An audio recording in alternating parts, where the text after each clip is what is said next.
It stretches for more than 21,000 kilometers, crossing deserts, mountains and plains, from the Bohai Sea to the edges of the Gobi Desert. It is not a single wall, but a collection of fortifications built over nearly 2,000 years by different dynasties, each leaving its mark in stone, brick, rammed earth and wood. The Great Wall of China is the largest structure ever built by humankind. And in this video, I use modern artificial intelligence tools to bring historical paintings, ancient maps and engravings to life, altering perspectives, changing angles, and moving through these scenes in ways their original artists could never have imagined. The goal is not just to look at the past, but to step into it, to walk inside the wall as it once was, and imagine what it might have been like to be here, from the first earthen trenches to the imposing towers of the Ming dynasty. And if you stay until the end, we will compare these same places with the way they appear today, to see what time has transformed and what still remains. Before we set foot on the stones of the wall, we need to understand how it all began. Around the 7th century BC, China did not exist as a unified country. It was a territory fragmented into rival states, each with its own armies, its own laws, and its own walls.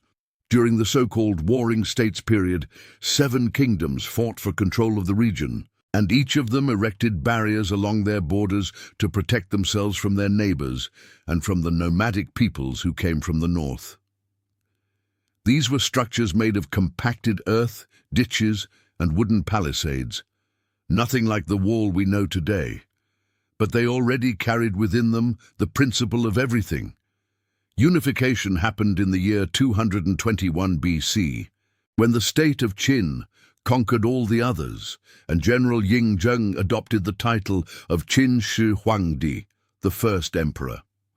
He ordered that the walls of the former rival kingdoms be destroyed and that a single great barrier be erected along the entire northern frontier as a sign that China was now one country. General Meng Tian was placed in charge of the construction and mobilized hundreds of thousands of men, including soldiers, peasants, prisoners and political dissidents, all forced to march north and work under extreme conditions. The cold, hunger, and exhaustion led to the death of an immense number of workers, to the point that some historians refer to the wall as the largest cemetery in the world. That first unified wall followed a line well to the north of the one we know today, made primarily of rammed earth and bundled plant branches, and it already stretched for thousands of kilometers. There is a legend that has endured through the centuries and is perhaps the most famous story connected to the construction of the wall. It is said that a young woman named Meng Jiangnu saw her husband taken away to work on the construction just days after their wedding. When winter came and she had no news, she decided to walk alone to the northern frontier to bring him warm clothes. The journey was long and lonely, and upon arriving, she discovered that he had died and been buried beneath the walls. Her weeping was so deep that an entire section of the wall collapsed, revealing her husband's bones so she could give him a proper burial. The story is not factual, but it carries within it the weight of everything the wall represented for the families who lost their men in the construction. With the death of Qin Shi Huangdi, China plunged into revolts, and the wall was temporarily abandoned. It was only with the rise of the Han dynasty around 206 BC that the work was resumed. Emperor Han Wudi not only reinforced the existing structure, but extended it much further to the west, into the Gobi Desert. The reason was not solely military. During that period, the Silk Road was beginning to take shape as the main trade route between China and the Western world, connecting the city of Xi'an to the coast of the Mediterranean. The wall then took on a second, equally important function, protecting the merchant caravans that transported silk, spices and precious stones, and controlling who entered and who left Chinese territory. Watchtowers and fortresses were built along the route, and signaling systems using smoke and fire were developed to transmit messages from one end of the barrier to the other. The western end of the wall terminated at the Jiayuguan Pass, an imposing fortress built on the edge of the Gobi Desert in Gansu Province. Constructed in the year 1372 during the Ming Dynasty, this was the point where China ended and the unknown began. For travelers departing along the Silk Road, crossing the gate of Jiayuguan meant leaving behind everything they knew. For those arriving, it was the first sign that Chinese civilization was there, protected and watched over. The fortress was called the First Pass under heaven, and its walls of rammed earth rose against the silent immensity of the desert, as a reminder that even at the most remote edges of the empire, the central power made its presence felt. And if we move to the other end, more than 6,000 kilometers to the east, we find the place where the wall meets the sea. At Shanhaiguan, in Hebei province, the pass of the mountain and the sea controlled the narrow strip of land between the Yan Mountains and the Bohai Sea, the only easily passable route between the northeast and the center of China. Built in 1381 under the supervision of General Shu Da, the pass was protected by walls 14 meters high and 7 meters thick, surrounded by a wide and deep moat. A few kilometers to the south, the wall advances directly into the ocean, in a stretch known as Lao Long Tu, the Old Dragon's Head, as if the entire structure were an immense stone dragon that finally lowers its head to drink from the seawater. But it was during the Ming Dynasty, between 1368 and 1644, that the wall took on the form we know today. After the expulsion of the Mongols, who had ruled China during the Yuan dynasty, the Ming emperors were determined never again to allow invaders from the north to cross the border. Over nearly 2 centuries, they undertook the largest construction project the wall had ever seen. The old rammed earth structures were replaced by walls of stone and brick, reinforced with a mortar made of lime and glutinous rice flour, a surprisingly resistant mixture that helps explain why so many sections are still standing. The width of the walls allowed 5 horses to march side by side along the top, and the average height reached 7.5 meters. More than 25,000 watchtowers were erected along the entire length, transforming the wall into an integrated and sophisticated defense system. These towers were much more than simple observation posts. They had 2 or 3 stories, with quarters for the soldiers on the lower floor, storage for weapons, food and supplies, and even stables for animals. On the upper floor, sentinels watched the horizon day and night. When they spotted enemy movement, they lit smoke signals during the day and bonfires at night, using firewood, straw, and even wolf dung, which produced a dark and dense smoke that did not disperse in the wind. Each tower needed to be within the line of sight of the neighboring towers, creating a chain of communication that could transmit an alert from the far north to the capital in a matter of hours. During the Ming Dynasty, the code was precise. 1 column of smoke, accompanied by 1 gunshot, meant the approach of up to 100 enemies, 2 columns with 2 shots for 500, and 3 columns with 3 shots for more than 1,000. Recent archaeological discoveries at the Jiangku section on the outskirts of Beijing have revealed fascinating details about the daily life of the soldiers who garrisoned the wall. Inside a tower excavated by archaeologists, heated brick beds, a stove, food remains, and even medicinal plants were found. The grains identified included wheat, millet, and beans, and animal bones from pigs, donkeys, and deer showed cut marks indicating that meat was prepared and consumed on site. A cast-iron cannon dating from the late Ming dynasty was also found, with still legible inscriptions, evidence that the wall's military technology adapted over the centuries.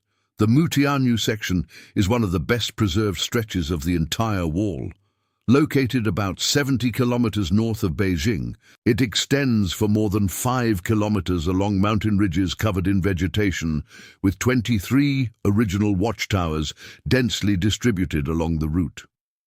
What makes this section unique is that the walls have battlements on both sides, a rare feature that suggests the defenders needed to protect themselves from attacks coming from any direction.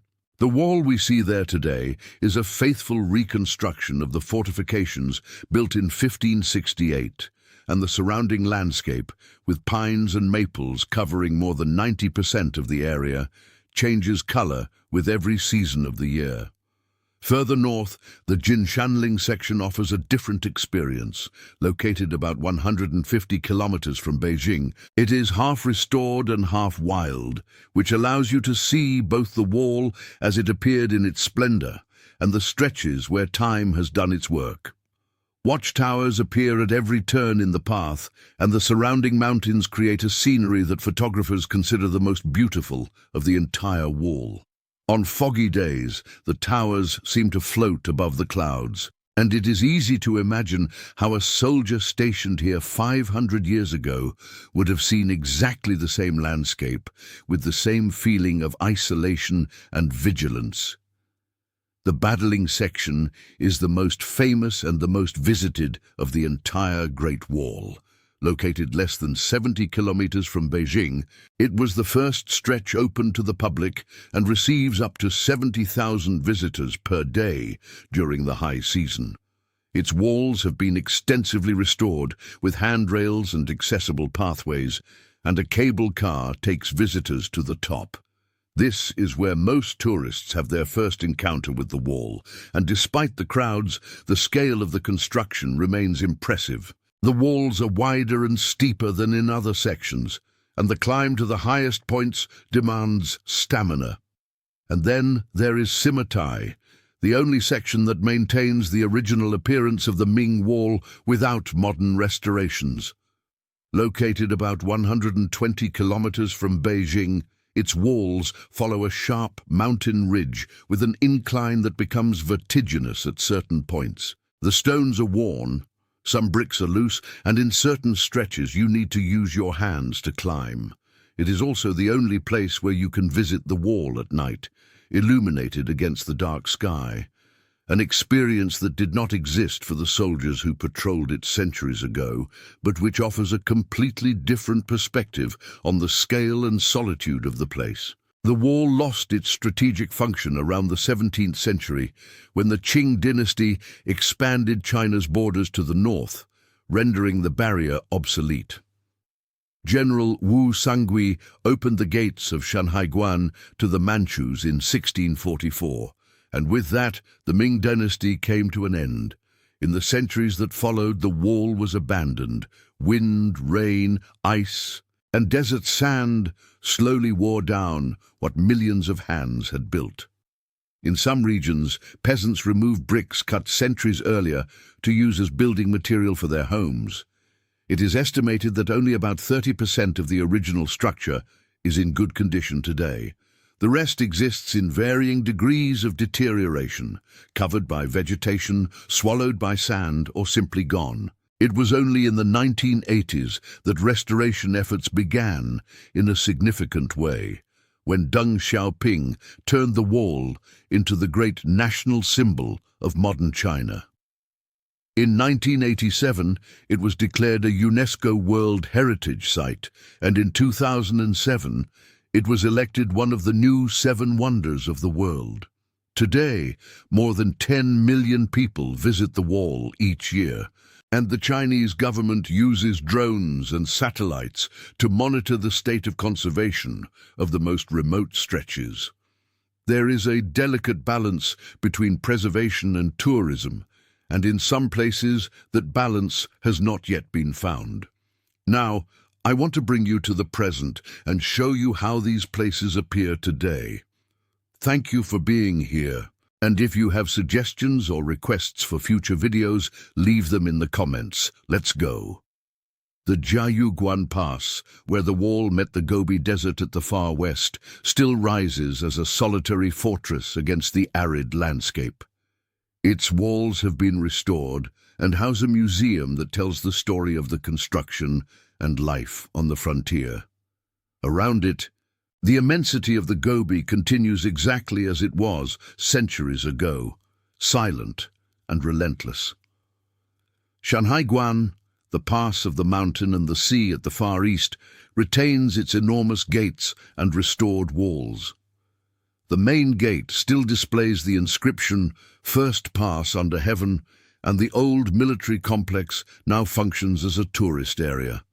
A few kilometers ahead, at the old Dragon's Head, the wall still advances into the Bohai Sea, although what we see there today is a reconstruction from the 80s, since the original structure had disintegrated over time. Mutianyu continues to be one of the stretches most sought after by foreign visitors. Its restored towers rise among pines and maples, and during autumn the mountains are stained in red and gold. A cable car takes visitors to the top, and a toboggan allows for an unusual descent.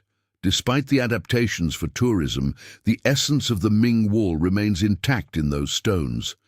Jinshanling maintains its reputation as a paradise for photographers and hikers. The mix of restored and wild stretches offers an experience that few other places in the world can provide. On foggy mornings, the watchtowers still seem to float among the clouds, exactly as they must have appeared to the soldiers who lived there. Battling continues to be the gateway for most visitors to the Great Wall. High-speed trains connect Beijing to the section in less than 30 minutes, and the tourist infrastructure is the most complete of all. The crowds are part of the experience, but the walls remain imposing, a reminder that even in the most accessible stretch, the scale of the construction defies all expectations. And Simmatai, with its worn stones and steep paths, continues to offer the most authentic vision of what the wall was before any restoration. At night, illuminated against the darkness of the mountains, it seems to exist outside of time, as if the centuries had not passed and the sentinels were still there, watching the horizon. I truly appreciate you watching. Your ideas, opinions, and constructive comments help define what comes next. Feel free to leave a comment below. Until next time.